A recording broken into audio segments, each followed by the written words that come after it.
Assalomu alaykum, hurmatli podpischilar. Xayrli kun barchalarga. Xo'p, biz mana navbatdagi obyektimizga keldik. Bu obyektimiz Samarqand viloyati Pastdarg'omda joylashgan. Xo'p, bu yerda biz hozircha o'sha birdan podvalga chiqadigan qismini qilib berdik. Xo'p, ko'rishingiz mumkin.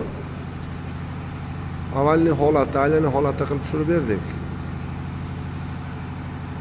Xo'p, o'z yaqindan ham ko'rsatib o'taman. Xo'p, o'qinglar, mana yaqinroqdan ko'rinishi mana yo'llari. Biriga bir holatda hech qanaqa ketgan joyi yo'q. Xo'p, stupenkalarimiz ham o'sha bir xilda 15 dan chiqib ketgan okalar. Xo'p, mana taq qismlari okalar.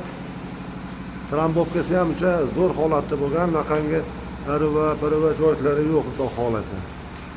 Ko'rishingiz mumkin. O'yinli taglargacha cho'tki holatda ketgan mana. Hop, stupenkalarimiz ham o'sha standart 15 dan bo'lgani uchun chiqib tushish ham juda qulay. Yosh kattalarga ham, kichiklarga ham juda qulay. Ko'rishingiz mumkin.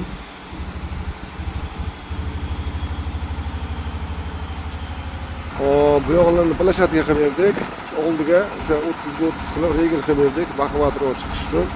Shtobi bu yana davom etadi desamiz, birdan ikkiga chiqish qismlari bor. Hop, mana temadan ko'rinishlari.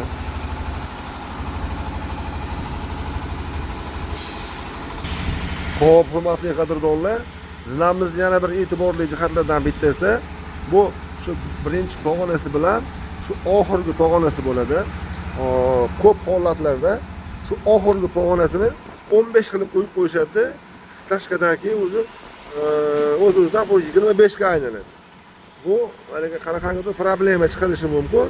Shuning uchun shuni oldini olgan holatda biz oxirgi pog'onasini har doim 8-7 sm qilamiz. Chunki stashkadan keyin o'zi 15 ga aylanadi. Mana bu pog'onamiz 15 bo'lsa, bu ham xuddi 15 ga aylanadi. Shunda ajoyib holatda bo'ladi. Hop, maslahatim foydali bo'lgan bo'lsa, like bosib qo'yasizlar qadrdonlar. Kimga shunaqa xizmatlar kerak bo'lsa, aloqa chiqaverasizlar. Doimo xizmatdamiz. Sog' bo'lasizlar.